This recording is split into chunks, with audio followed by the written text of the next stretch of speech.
ಇವತ್ತು ಒಬ್ಬ ಕ್ರೀಡಾಪಟುವಾಗಿ ಈ ಕಾರ್ಯಕ್ರಮದಲ್ಲಿ ಭಾಗವಹಿಸುವುದಕ್ಕೆ ಬಹಳ ಸಂತೋಷ ಆಗ್ತಾ ಇದೆ. ರಾಜ್ಯದ ಒಲಿಂಪಿಕ್ ಅಸೋಸಿಯೇಷನ್ ಅವರು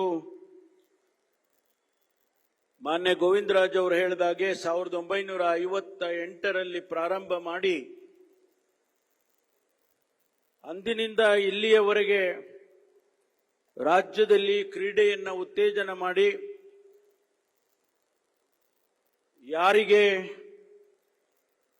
ಟ್ಯಾಲೆಂಟ್ ಇದೆ, ಸಾಮರ್ಥ್ಯ ಇದೆ ಅಂತವರನ್ನ ಗುರುತಿಸಿ ಅವರಿಗೆ ಉತ್ತೇಜನ ಮಾಡುವಂತ ಕೆಲಸವನ್ನ ಮಾಡಿಕೊಂಡು ಬಂದಿದೆ ಈ ಒಂದು ಒಲಿಂಪಿಕ್ ಅಸೋಸಿಯೇಷನ್.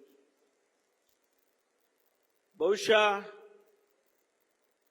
ಇನ್ನೂ ಹೆಚ್ಚಿನ ರೀತಿಯಲ್ಲಿ ಸನ್ಮಾನ್ಯ ಗೋವಿಂದರಾಜು ಅವರು ಅಧ್ಯಕ್ಷರಾದ ಮೇಲೆ ಬಹಳ ಕ್ರಿಯಾಶೀಲವಾಗಿ ಈ ಒಂದು ಸಂಸ್ಥೆಯನ್ನು ನಡೆಸಿಕೊಂಡು ಬರ್ತಾ ಇದ್ದಾರೆ. ಅದಕ್ಕೆ ಉದಾಹರಣೆ ಅವರೇ ಹೇಳಿದಾಗೆ ಡೆಕ್ಕನ್ ಹೆರಾಲ್ಡ್ ಸಂಸ್ಥೆಯಲ್ಲಿ ಕಚೇರಿಯಲ್ಲಿ ಸಭೆಗಳು ನಡೀತಾ ಇದ್ದದ್ದನ್ನ ಮಾನ್ಯ ಮುಖ್ಯಮಂತ್ರಿಗಳ ಸಹಕಾರದೊಂದಿಗೆ ಇವತ್ತು ಕಂಠೀರವ ಕ್ರೀಡಾಂಗಣದ ಜಾಗದಲ್ಲಿ ಒಂದು ಉತ್ತಮವಾದಂತ ಕರ್ನಾಟಕ ಒಲಿಂಪಿಕ್ ಅಸೋಸಿಯೇಷನ್ಗೆ ಕಚೇರಿಯನ್ನ ಮಾಡಿದ್ದಾರೆ. ಬಹುಶಃ ಇಡೀ ದೇಶದಲ್ಲಿ ಯಾವುದೇ ರಾಜ್ಯದಲ್ಲಿ ಒಲಿಂಪಿಕ್ ಸಂಸ್ಥೆಗೆ ಸ್ವಂತ ಕಟ್ಟಡ ನನಗೆ ಗೊತ್ತಿದ್ದಾಗಿಲ್ಲ. ಅದನ್ನ ಮಾನ್ಯ ಗೋವಿಂದರಾಜ್ ಅವರು ಮಾಡಿದ್ದಾರೆ. ಅದಕ್ಕೆ ಅವರಿಗೆ ಅಭಿನಂದನೆಯನ್ನು ಸಲ್ಲಿಸ್ತೇನೆ. ನನಗೆ ಬಹಳ ಸಂತೋಷ ಏನಂತ ಹೇಳಿದ್ರೆ ಮಾನ್ಯ ರಾಜ್ಯಪಾಲರು ಅದೇ ರೀತಿ ಮಾನ್ಯ ಮುಖ್ಯಮಂತ್ರಿಗಳು ಈ ರಾಜ್ಯದಲ್ಲಿ ಅವರು ಅಧಿಕಾರಕ್ಕೆ ಬಂದಾಗಲಿಂದ ಕ್ರೀಡೆಗೆ ಉತ್ತೇಜನವನ್ನು ಕೊಟ್ಟುಕೊಂಡು ಬಂದಿದ್ದಾರೆ. ಪ್ರಥಮತಃ ಯಾರು ಒಲಿಂಪಿಕ್ಸ್ನಲ್ಲಿ ಗೋಲ್ಡ್ ಮೆಡಲ್ ತೆಗೀತಾರೆ ಕರ್ನಾಟಕದಿಂದ ಅವರಿಗೆ 6 ಕೋಟಿ ರೂಪಾಯಿ ಬಹುಮಾನವನ್ನು ಕೊಡ್ತಕ್ಕಂಥ ಘೋಷಣೆಯನ್ನ ಮಾಡಿದರು. ಅದೇ ರೀತಿ ಇವತ್ತು ರಾಷ್ಟ್ರ ಮಟ್ಟದಲ್ಲಿ ಮತ್ತು ರಾಜ್ಯ ಮಟ್ಟದಲ್ಲಿ ಪದವಿಯನ್ನು ಪಡ್ಕೊಂಡವರಿಗೆ, ಪದಕಗಳನ್ನು ಪಡ್ಕೊಂಡವರಿಗೆ ಅವರವರ ಹಂತದಲ್ಲಿ ಫಸ್ಟ್, ಸೆಕೆಂಡ್, ಥರ್ಡ್ 3 ಜನರಿಗೆ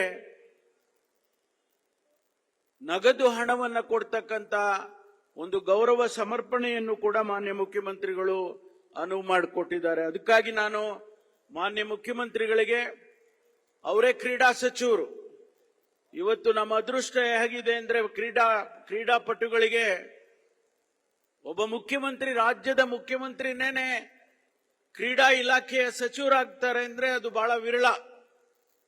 ಹಾಗಾಗಿ ಅವರೇ ಇವತ್ತು ಸಚಿವರಾಗಿರೋದ್ರಿಂದ ನಮಗೆ ಇನ್ನೂ ಹೆಚ್ಚಿನ ರೀತಿಯಲ್ಲಿ ಉತ್ತೇಜನ ಸಿಗುತ್ತೆ ಅಂತ ಹೇಳಿ ನಾನು ಭಾವಿಸ್ಕೊಳ್ತೇನೆ.